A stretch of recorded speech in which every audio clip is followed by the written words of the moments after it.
পাকা আমের তৈরি এই দুর্দান্ত স্বাদের পুডিং একবার খান আর প্রেমে পড়ে যান। এই প্রচণ্ড গরমে আপনার মন প্রাণ ও কলিজাকে এক হিমেল পরশ বুলিয়ে দেবে এই ম্যাঙ্গো মিল্ক পুডিং। ঘরে থাকা মাত্র 2 থেকে 3টি উপকরণে তৈরি করা যাবে এই ভিন্ন স্বাদের মজাদার ডেজার্ট রেসিপিটি। এই পুডিংটি দেখতে যেমন লোভনীয় আর খেতে ঠিক তেমনই রসালো, তাই পাকা আম ফুরিয়ে যাবার আগেই এই রেসিপিটি তৈরি করতে ভুলবেন না যেন। আসসালামু আলাইকুম, ঈদ মোবারক। মোহাম্মদ ফেরদৌস রহমান স্বাগত জানাচ্ছি সবাইকে দি ফ্রেশ ফ্লেভারের রসইঘর থেকে আজকের নয়া এপিসোডে। চিনি, দুধ, পাকা আম আর সাথে আমার ভালোবাসা দিয়ে বানালাম গরমের হিট ডেজার্ট। এই 3টি জিনিসই তৈরি ঠান্ডা ঠান্ডা আমের ম্যাজিক, আর এই ম্যাজিকে চালু হয়ে যাবে আপনার মনের এসি। এই পুডিং এতই মজা যে গরম নিজেই ছুটি নিয়ে চলে যাবে। তাহলে পুরো রেসিপি দেখতে আপনি রেডি তো? ও ভালো কথা, আমার এই চ্যানেলটি সাবস্ক্রাইব করেছেন তো? না করে থাকলে এখনই সাবস্ক্রাইব করে ফেলুন, আর ফেসবুক পেজ থেকে দেখে থাকলে জাস্ট ফলো মি। তাহলে আর কেন দেরি, চলুন শুরু করি। একদম ফ্রেশ দেখে একটি পাকা আম নিলাম। এবার এই পাকা আমের ভেতরের রসালো মধু বের করার পালা। আপনারা আপনাদের সুবিধা মতো করে আম কেটে নেবেন। আমি একটু ফাঁকিবাজ তো, তাই শর্টকাট ওয়েতে আম কেটে নিচ্ছি। বরাবরের মতো শুরুতে একটি টিপস দেই, কেমন? এই রেসিপিটি বানাতে অবশ্যই চেষ্টা করবেন খুব ফ্রেশ দেখে একটি পাকা আম নিতে, তাহলে খুব পারফেক্টলি রেসিপিটি তৈরি হবে।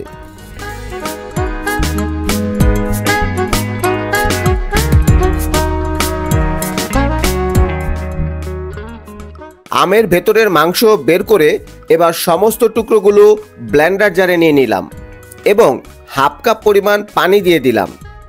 এবার চলুন ব্লেন্ডারে মুখ বন্ধ করে ভালো করে ব্লেন্ড করে নেই। পরিষ্কার একটি পাত্রের উপর স্ট্রেনার সেট করে ব্লেন্ড করে নেওয়া আমের পিউরিগুলো ছেঁকে নেব।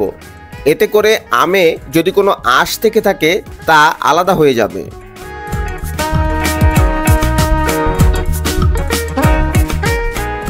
দেখলেন তো কতগুলো আঁশ বা লাম্পস বের হয়েছে। আমের এই মজাদার পুডিংয়ের জন্য আমার দরকার একদম ফ্রেশ আমের পিউরি, ঠিক এই রকম। দেখে নিশ্চয়ই বুঝতে পেরেছেন যে আমার আমের পিউরিটি কতটা স্মুথ হয়েছে। এই ক্ষেত্রে আরেকটা টিপস শেয়ার করি। আমের এই মিশ্রণটি বানানোর সময় লক্ষ্য রাখবেন যেন আমের মিশ্রণটি খুব বেশি ঘন না হয়ে যায়, তাহলে আমের এই জেলিটি পারফেক্টলি মেক হবে না। এবার এই আমের পিউরিতে অ্যাড করব 1/3 কাপ চিনি এবং 1 table spoon agar agar powder.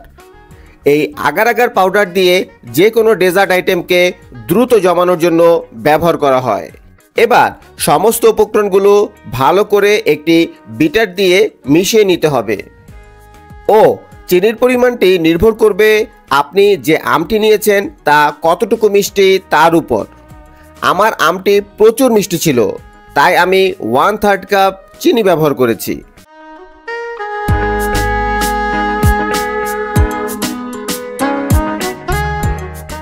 Agar agar powder আর চিনি ভালো করে মেশানো হয়ে গেলে চুলোতে একটি প্যান বসিয়ে 1 থেকে 2 মিনিট জাল করে নেব। জাস্ট মিশ্রণটি একবার ফুটে উঠলেই নামিয়ে নিতে হবে, এর বেশি ফোটাতে যাবেন না যেন।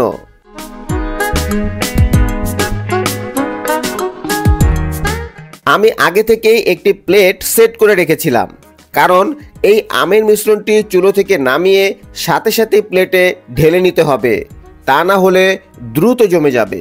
প্লেটে ঢালা মিশ্রণটি 10 মিনিট রুম টেম্পারেচারে রাখলেই জমে যাবে, ফ্রিজে রাখার কোনো দরকার নেই। 10 মিনিট পর চেক করে দেখলাম আমের জেলি জমে ক্ষীর। এবার একটি চাকুর সাহায্যে ছোট ছোট করে পিস করে কেটে নিলেই হবে। দেখুন কত পারফেক্টভাবে আমের জেলি তৈরি হয়ে গিয়েছে। আমি একটি টুকরো হাতে নিয়ে আরো ক্লোজ করে দেখিয়ে দিচ্ছি। এবার ম্যাঙ্গো পুডিংটি আমি যেই পাত্রে বানাবো সেই পাত্রে প্রথমেই আমের জেলিগুলো সেট করে নেব।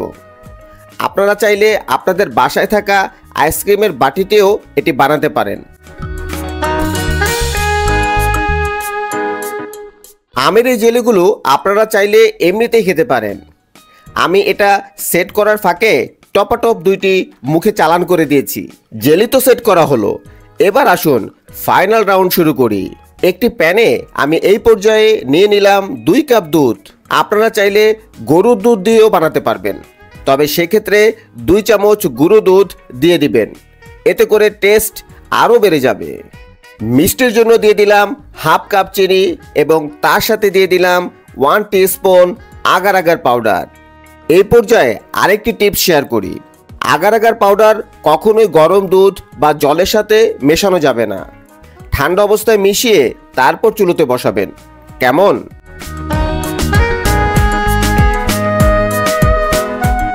এবার সমস্ত উপকরণগুলো ভালো করে মিশিয়ে চুলোতে 1 থেকে 2 মিনিটের জন্য ফুটিয়ে নেব, এর বেশি নয়।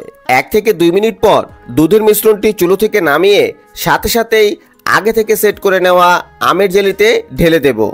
দুধের মিশ্রণটি ঢালার সময় খেয়াল রাখবেন যাতে দুধ বাটির তলানি পর্যন্ত ভালোভাবে পৌঁছে যায়।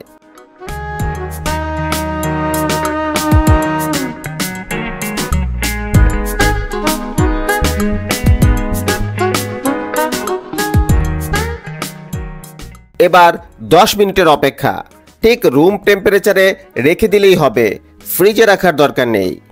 দেখুন খুব সুন্দরভাবে সকল উপকরণগুলো জমে গেছে। তারপরেও আমি হাত দিয়ে একটু চেক করে নিলাম। এবার একটি প্লেটে উল্টো করে ঢেলে নিলেই পরিবেশনের জন্য সম্পূর্ণ রেডি। ওয়াও, জাস্ট ওয়াও, অসাধারণ লুকিং। এবার একটি নাইফের সাহায্যে কেটে দেখছি ভেতরের কি অবস্থা। দেখুন কতটা লোভনীয় লাগছে, তাই না?